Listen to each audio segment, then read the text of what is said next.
everyone. Welcome to episode 10 of Marketer Pitch, the news and trends podcast from a Vantage Black and Brown perspective. I'm Yesenia Reynoso, one half of the co-hosting team, and to my opposite end is the other half of the squad, co-host and friend, Corey Davis. Hi, everyone. Hope everyone is having a great week, and I never get tired of hearing you say the squad. I like it. So, hello. It takes great pleasure to know that we have finally found an introduction with the word squad in it. You know, it's always part of the PR wizardry. Yes. Well, anyway, a quick advertising announcement to catch up on all episodes and be part of the Marketer Pitch atmosphere. This podcast is available on all main podcasting mediums: iTunes, Spotify, Pandora, Amazon, iHeartRadio, and many more. Like, comment, share, subscribe, even leave us a review. And don't forget to also email us at marketerpitch@gmail.com. All opinions are highly welcome. Yes, and I actually will just ask a favor, everyone. If you've heard our previous episode 9, which is in admiration and honor of Black History Month, I would recommend that you re-listen and send it to a friend, because it's a very important episode, not only to myself, but I think it's for the industry, just with issues facing the Black community, as well as highlighting some of those Black leaders and pioneers who have shaped and changed the advertising, marketing, and PR industries. So I definitely think it's a very pivotal episode for you to not only listen during Black History Month, but just share it with friends so that they may get a different perspective, different from their own. So definitely please check out episode 9, which is our Black History Month episode. Yes, please listen to my friend Corey, because episode 9 was truly such an informative conversation. I hope everyone really enjoyed our Black History Month episode last week. It really touched all the bases, regarding issues, that impact the Black community. And so it's really inspirational from that standpoint. I've also heard from many friends of mine who have heard the episode and absolutely love it. So please share it across your mediums, because this is such an important conversation to have. Yes. Well, with that in mind, I want to welcome all of you to March. And from Black History Month, we are now going to shift focus to Women's History Month. So happy Women's History Month. We will now be celebrating and honoring all of women's accomplishments and our continued push towards a fair, equitable world. It's absolutely incredible to see how far we as women have come in our society. We can do anything we can set our mind to. And don't forget, next week is International Women's Day, which has become much more prominent in the yearly calendar. Yes. Okay. So, in honor of Women's History Month, we at Marketer Pitch will be duplicating a similar episode format like Black History Month. So we will be doing a very special episode at a later date. So tune in. So circle that on the calendar. All right. So with that, we'll move on to the 2021 Golden Globe Awards, which aired this past Sunday on NBC. Amy Poehler and Tina Fey hosted in a bi-coastal award show. 4th time that they both have hosted the program. You could tell that the show was vastly different in terms of energy over the last few years. The big winners were Nomadland, The Crown, Borat, among others. Corey, did you catch the Golden Globes? And what does this mean for the awards rates moving forward? So I actually watched very little of the award show. So I'm gonna take a step back and just hear my thought process of the Golden Globes. So last week, a few days ago, the LA Times actually had an expose with the Hollywood Foreign Press. So if everyone who's not familiar, the Hollywood Foreign Press, 87 members, I believe, are the makeup of the people who decide the nominees and also who vote for the Golden Globe winners. To be a part of the Hollywood Foreign Press, you have to obviously write entertainment in America for a foreign press. So let's say if you are a journalist who writes entertainment for The Telegraph in the UK, or a paper in Germany, you could possibly be one of the 87 members of the Hollywood Foreign Press. So with that said, the LA Times had a big expose this past week of two things. First, shouldn't be a surprise to a lot of people, that there is not one person of color, specifically no Black person, that makes up its 87 members. So this group, for the past 80 or 60 odd years, I'm not sure how long the Golden Globes has been around, but definitely 20 or 30 years, has never had a person of color on there. So we are allowing one of the big award shows to be decided by a largely white majority. Not only that, the LA Times also had a piece that historically the Golden Globes are, because they're so small, they're 87 members, compared to the Academy Awards or the SAG, which are made up of fellow actors and thousands of members. 87 members is a lot of people that you can actually do things for. And it was reported that there's particular production companies and shows have wine and dine these nominees as the Hollywood Foreign Press as a way to maybe get a nomination or maybe influence their decision to win. Specifically, I believe Warner Brothers, who makes Emily in Paris, which was surprisingly nominated. I think in episode 2 or 3, we kind of talked about this show and how weird it was. It was nominated for a Golden Globe, and it was reported that Warner Brothers flew all these 7 members to France, and they wined and dined them at a 5-star hotel in Paris. They took them to the south of France by the beach. So it helped because they got a nomination. Thank God they didn't win. I saw that they didn't win, but they got a couple of nominations. So for Warner Brothers, that was, maybe 87 members. That cost could have been a few $100,000, but that could be worse, saying that you have a Golden Globe nominee show.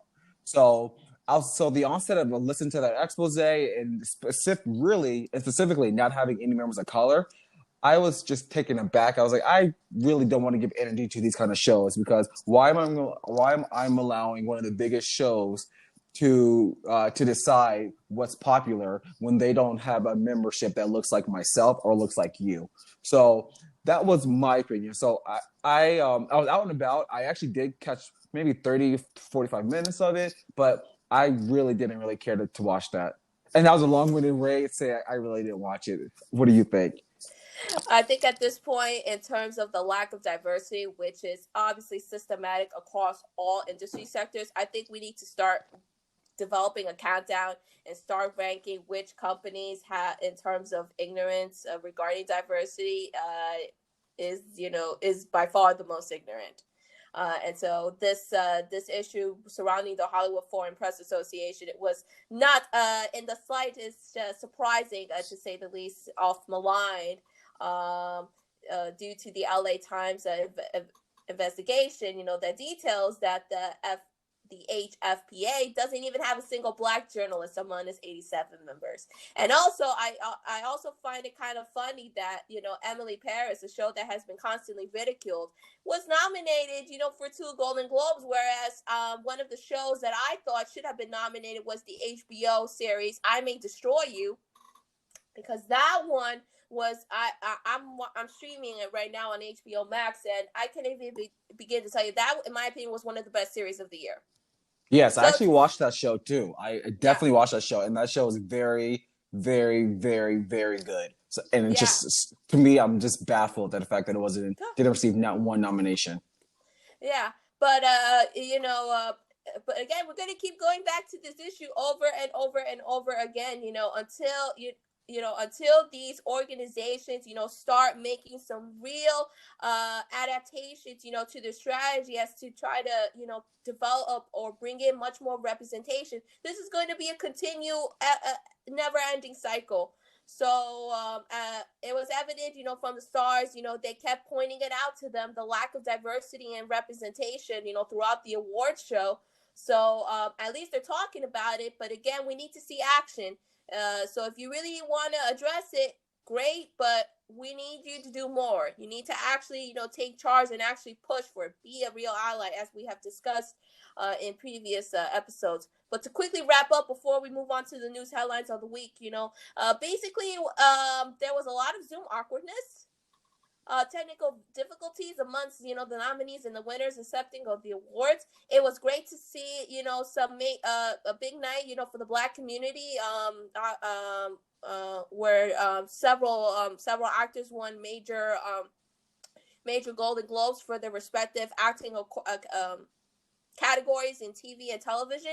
We witnessed history where Chloe Zhao won Best Director, who in a year where we saw 3 female directors nominated for the show, and also some of the movies like Nomadland and The Trial of Chicago 7, also make headwaves during that night. So it's going to be, very interesting to see, just how the race to the Oscars is going to further develop as we move along award season. Yes, and a kudos to Andra Day. So Andra Day, the singer, she made her acting debut in the Billie Holiday biopic, and she won her first Golden Globe. She's the second African American to win the Best Actress film. I believe Whoopi Goldberg won it 35 years ago.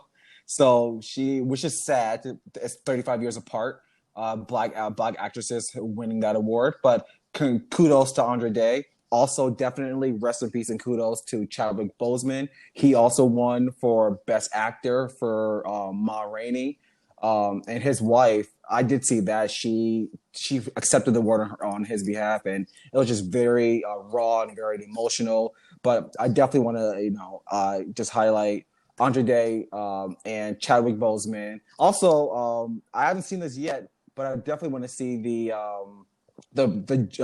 Black Messiah, Judas and the Black Messiah, by Daniel Kaluuya, who everyone knows from Get Out. He won for Best Supporting. So there was some big winners among African Americans last night, and that's great to see. But I definitely think overall, the next few years, the Hollywood Foreign Press needs to do better. And before we do end this, because I definitely want to hear both sides, the Hollywood Foreign Press did acknowledge that they do need to do better, and they had a statement, and they do say, and I quote, we understand that we need to bring in Black members as well as members from other underrepresented backgrounds, and we will immediately work to implement an action plan to achieve these goals as soon as possible. So I do want to add the Hollywood Foreign Press did acknowledge this, and they are doing better before we move on.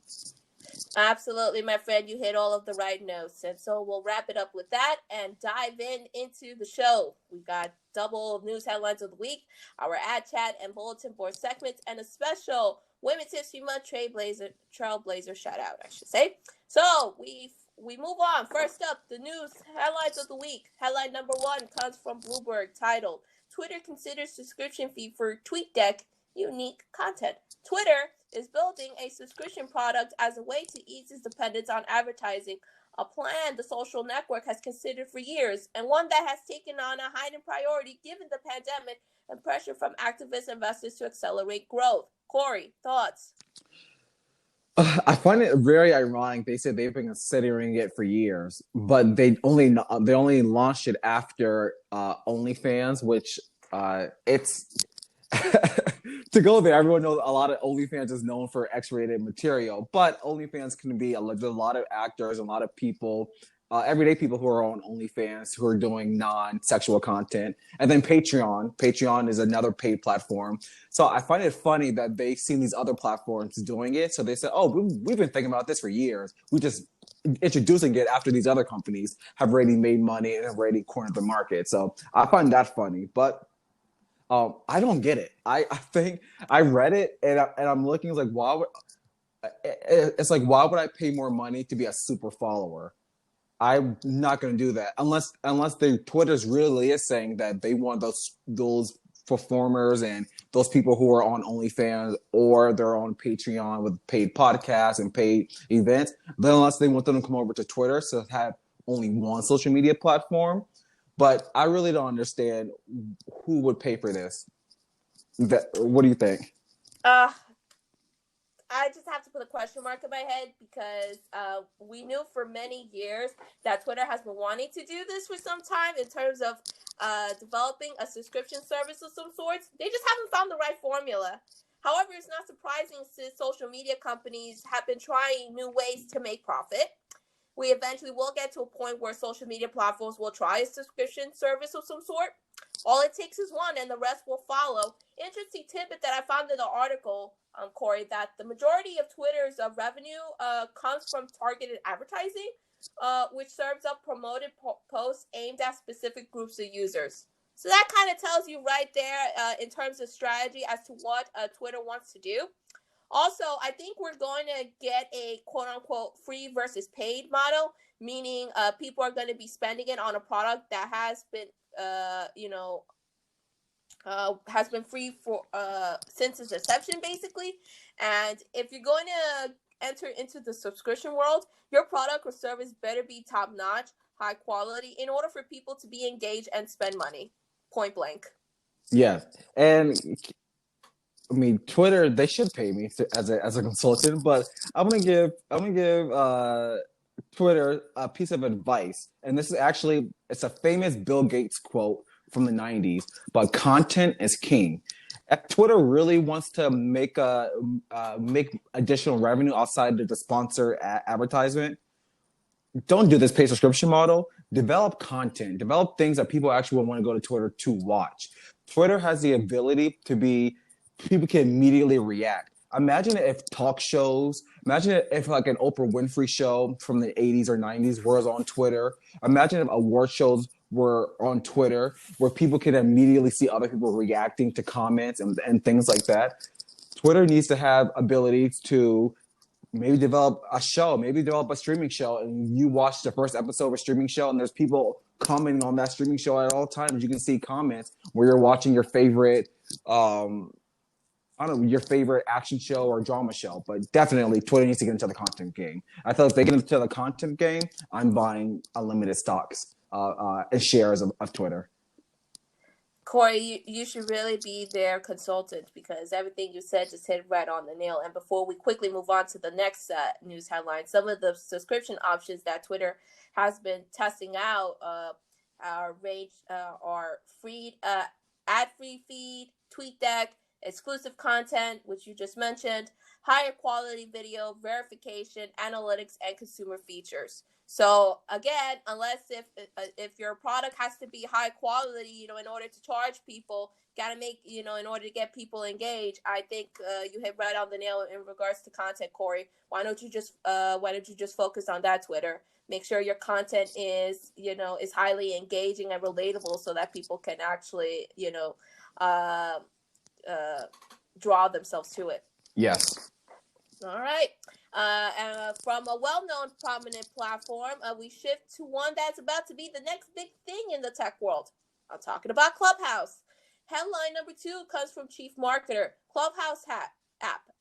What brands need to know? Clubhouse, the hot new social audio app frequented, I should say, by celebrities and influential business folks, including Elon Musk and Mark Zuckerberg, has generated a lot of buzz as of late. And now brands want in on the action. Corey, have you ever heard of Clubhouse? Yes. Who hasn't heard of Clubhouse? The hottest virtual club that you can get into right now. So if people who are not familiar with Clubhouse, it is a social, like Yesenia just said, it's a social audio app. But the only way you can get in is through an invitation. How do you get an invitation? An exclusive member who's part of the Clubhouse can send you an invite. I believe they have up to 10 invites they can send out to the people they know. That's the only way to get an invitation. You can't go to clubhouse.com or download the app and just sign up like you can do Facebook, Instagram, Snapchat. You have to be invited. So that ability, just doing that makes people just want to, I want an invite. I want to see what this hot thing is that everyone is. I want to get into the air quote club.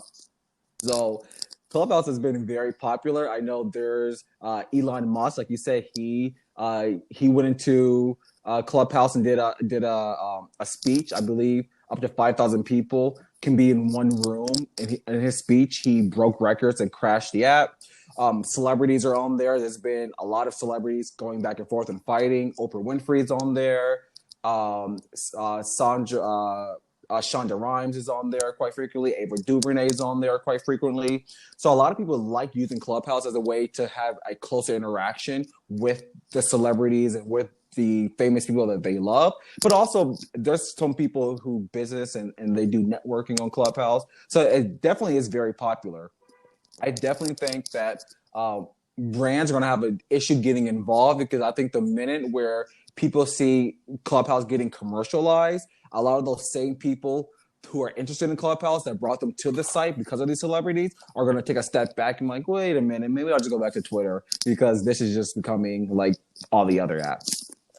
Oh, yeah. We're witnessing the rise of social audio, my friend. Too little text, video too much. But Clubhouse has been able, up to this point, been the most successful social audio platform to break through into the sector. And people are talking about it.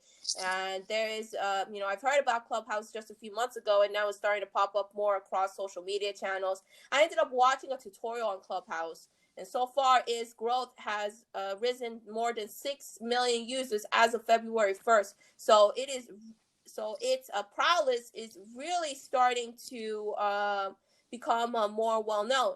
And with any new thing, the other more prominent platforms are actually trying to copy what Clubhouse is doing. Like, for example, Twitter is widely testing Twitter Spaces, as well as Facebook is doing something in the works. So why are we surprised about this?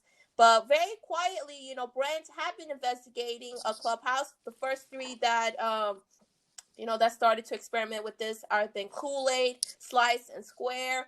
So at least those three major brands are testing the waters with very short 30 to 45-minute general Clubhouse rooms. They're basically looking for a reaction and engagement. But there's also a serendipity factor that Clubhouse brings, because many people find themselves listening to dialogues between reporters, celebrities, scientists, artists, and other prominent individuals. And so I think, from a brand standpoint, I think it's, since this is only, into the introductory phase, if you want to get into Clubhouse, just make sure, you get the invites, familiarize yourself, within the app, and then, take the lead in terms of understanding what the brand represents, the policies. Who do you want to bring into that Clubhouse world who can excel, as well as develop different types of procedures, to ensure that your teams amplify themselves, are aware of the opportunities, and obviously monitor the situation to see as to how people react to it. Yeah. Yeah. And with that, that is the end of the news headlines of the week. If you have any questions about any of these segments, email us at marketerpitch@gmail.com. And with that, we move on to Corey's Ad Chat, where Corey offers his analysis into a specific marketing topic. Buddy, take it away.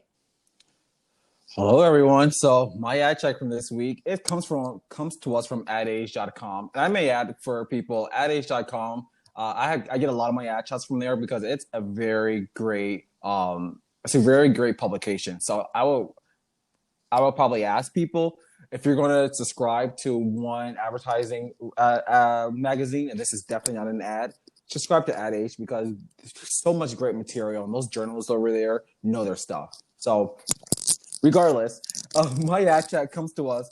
And it's all about, I'm sure everyone has heard last week, the big stir with Hasbro's Mr. Potato Head, and how their article is titled, "How Potato Head's Half-Baked Ginger Overhaul Could Hurt Their Brand."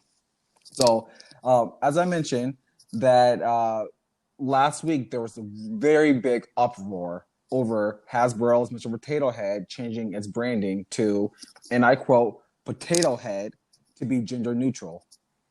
The change by Hasbro was announced last week at Hasbro's Investor Day. As soon as this was announced, the outrage and backlash began immediately. Mr. Potato Head, or Potato Head as is now known, had thousands upon thousands of think pieces against the decision. News segments, and I add, mostly from right-wing media, saying that it's PC culture run amok.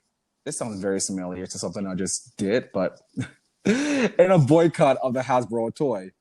Within a day of the backlash, the company appeared to backtrack, noting that Mr. and Miss Potato Head would remain on toy shelves, but be joined by a, and I quote, create your Potato Head family gender neutral kit.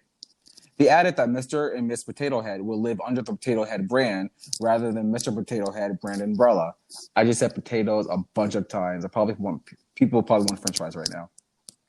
Now, before I begin, I want to add that this decision is definitely noble, and I understand issues of gender conformity. I think it's great in theory that a company is looking to make their products gender neutral for children, but that's where my kudos end. I have two big issues with this decision. The first issue I take is with Hasbro themselves. The fact that the company was not prepared for a backlash and did not have a fully baked rollout of a name change. They didn't call my friend Yesenia and Y Communicate for this communications crisis. I'm going to go out on a limb and say that Hasbro was looking for a way to jump on board the social issues that are impacting our country and not being genuine.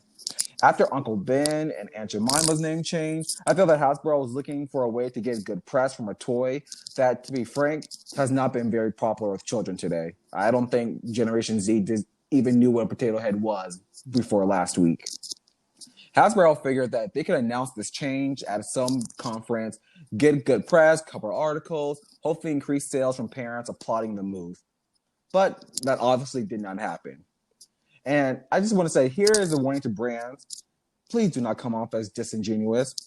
This is very evident from the quick backtrack from Hasbro after the right-wing backlash.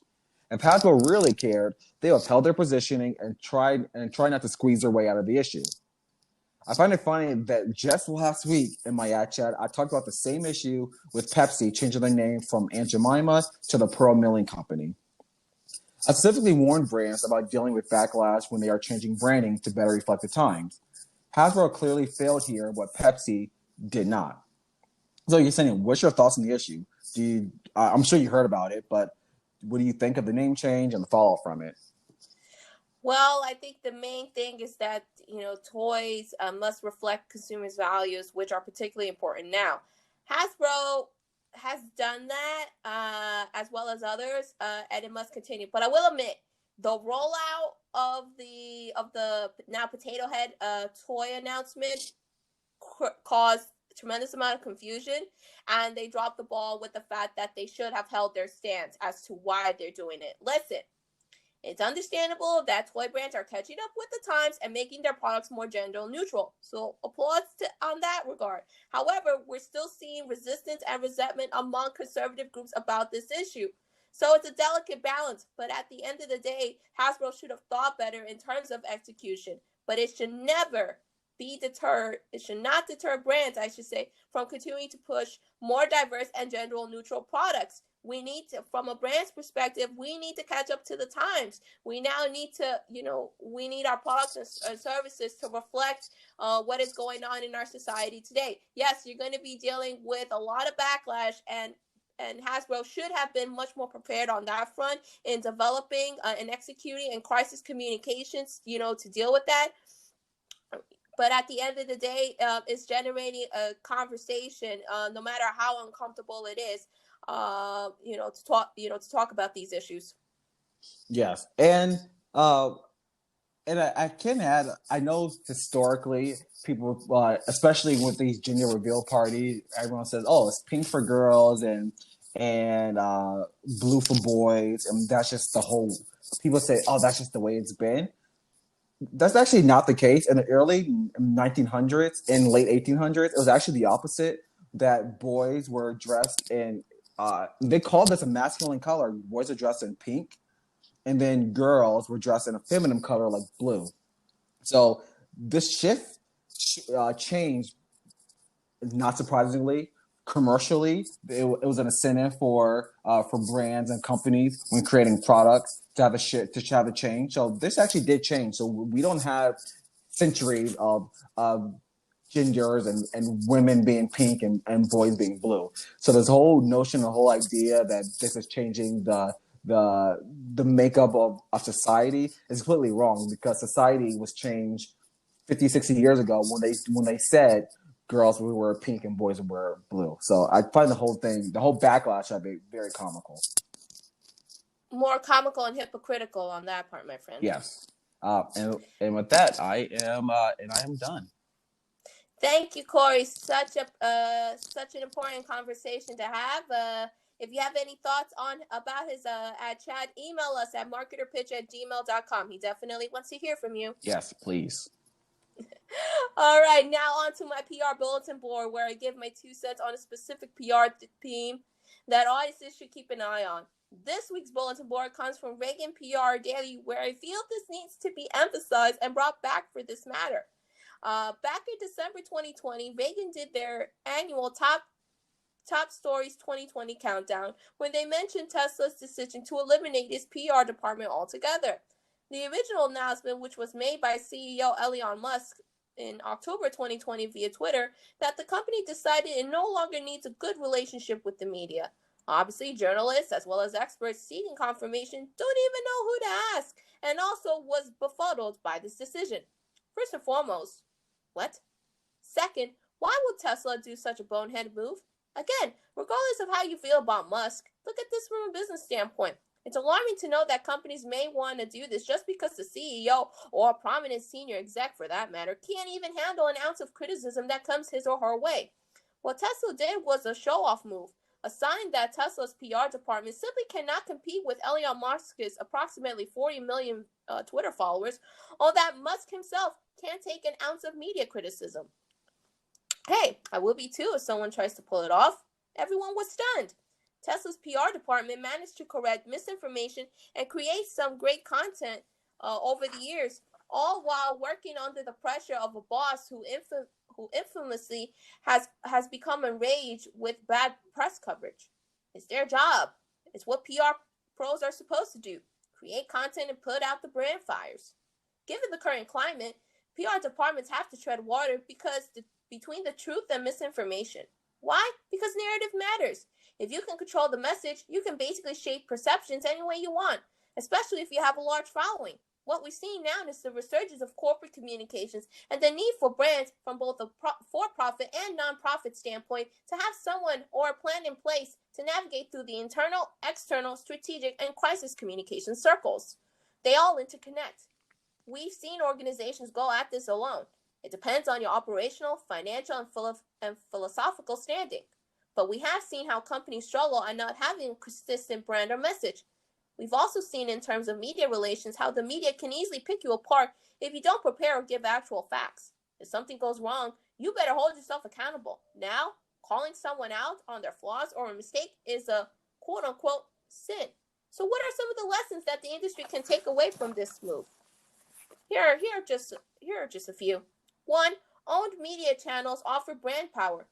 Basically, the main takeaway is to create a direct connection to your audience. Again, we talk about credibility, authenticity, and relatability. All of that matters. 2. PR pros must do more than write a simple press release. In other words, make yourself indispensable by becoming a business expert who has communications knowledge throughout. Companies, will make aware of that for that innovation. And 3, trust comes at a premium. At the end of the day, the PR pros who have good relationships with the media and offer true value to journalists will have a role to play for organizations, so that way they can set themselves up as invaluable assets. Corey, let's hope this does not become a precedent for companies in the future. Organizations need PR departments for reputation and factual purposes. You can't live without them, but Tesla says otherwise. Thoughts? Tesla is riding a wave right now. Their stock prices are higher than ever. Elon Musk is the richest person because of the high stock prices. He's the richest person in the world, even more than Jeff Bezos right now. Teslas are doing great. So when things are doing great, of course you don't need a PR communication team, because you have the stock, you have Wall Street, you have everyone to speak for themselves. The problem is, tomorrow let one of the Tesla's automated cars malfunction and cause a huge accident or car pileup. Let Elon Musk do something that's very illegal. Let Tesla's workers who protest over not being in a union. Let something bad happen to Tesla, and Tesla will very quickly realize the need for a PR team, because you can't build a PR team overnight. So the fact that Tesla has a big issue, specifically around their cars and the safetiness around their car, it's going to take them at least a month to get a functioning PR team up and running to have a message to send out. And that time frame, a month, can kill that brand. Teslas can go the way of the Pinto, which was an '80s car that was very popular, but quickly had issues, and quickly people stopped buying, and they quickly went under. So I definitely think that Tesla is very short-sighted, and they're looking at their positive PR and positive press and things going great right now. But all it takes is one big accident to change things overnight. You don't really want this to be a worst-case scenario. This could potentially send an extraordinary, dangerous precedent for blocking the free flow of information and the impact of the media's ability, I should say, to cover an organization's activities responsibly. Any kind of disengagement can result in dramatic reputational ramifications with long-term consequences. Strategic and now corporate communications are a critical element of reputational management. It is fully robust, functioning, effective, and transparent. The last thing you need is to deal with a crisis that blows up in your face and your reputation damaged beyond belief. You'll lose credibility with your audience and never recover. And with that wraps up my bulletin board. Any opinions? I definitely want to hear from you. Email at marketerpitch@gmail.com. Now, last week, Corey introduced an advertising ad exec, Trailblazer, in honor of Black History Month. This week, we're doing it again, but this time in honor of Women's History Month. My PR game changer is Barbara Harris.